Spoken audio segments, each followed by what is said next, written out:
I am so sorry guys, I have no idea how I managed to forget to make a video about religion on a Sunday. I don't know what you want me to do as a forfeit, you can decide. Anyway, so religion, right, I've made this mind map. So about a year ago, I think I probably would have considered myself an agnostic, who is somebody who doesn't necessarily believe in anything or who isn't sure. I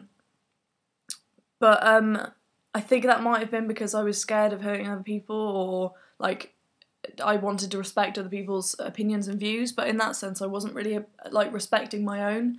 I mean, I didn't see a lot of respect in what I saw of the atheist community, because I found them to be quite obnoxious, and I think that a lot of them didn't respect the views of the religious people, to an extent where I thought that they were behaving just as badly as they accused the sort of religious fundamentalist people who tried to convert people all the time.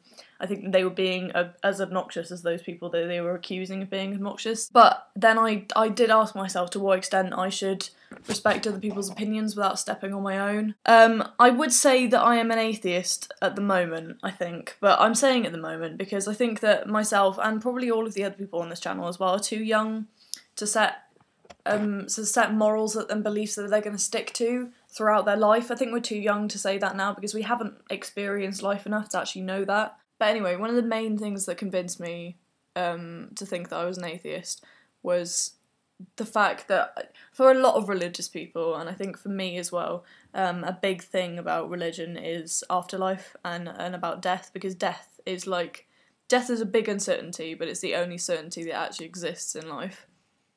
So I wanted to believe that there was an afterlife, but I realised that it was just because I wanted to believe it. And then I thought about the fact that every single night I go to sleep, and I don't know where I am when I go to sleep. Like I'm not present in the world. And I know obviously you wake up after you go to sleep, but like during those 8 hours you're completely unconscious of anything that's going on around you. And I just thought, if that's possible for me to not know where I am for 8 hours a day, then surely I can die and be alright with it. So I kind of accepted that maybe there wasn't an afterlife just because it's possible not to know what's going on all around you. In answer to the actual question, I think that the Bible can be a driving force for good in the world, but I also think that it's down to interpretation.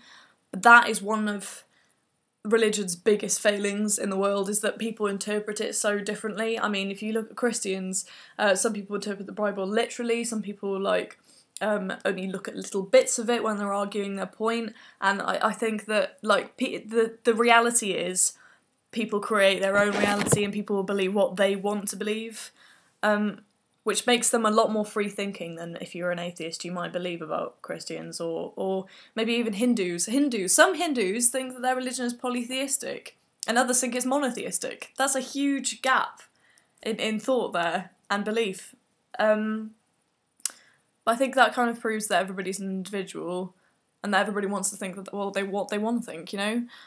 And I think that the concept of heaven sort of makes our time on Earth a lot less special if we think about the fact that all we're thinking about is whether or not we're good enough to get into heaven. I'm using Christianity as an example. I mean, this can probably fit into most religions. I also think the idea of God can make people very, very selfish because they feel guilty for, you know, the sins that they've committed, and then they want to get into heaven and they want all their family to get in heaven and everything.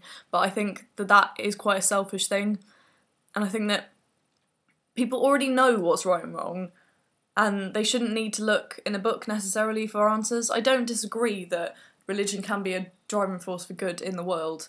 Look at Salvation Army. That is an amazing charity. And I know that people want to concentrate on the fact that loads of religions caused war and whatever. I think one of the most important things that I've learned is that you create your own reality and you shouldn't let other people's ideas and influences contaminate it. You do what you want and you decide what your morals are, because at the end of the day, even if you do read the Bible, it's not necessarily going to tell you what you think.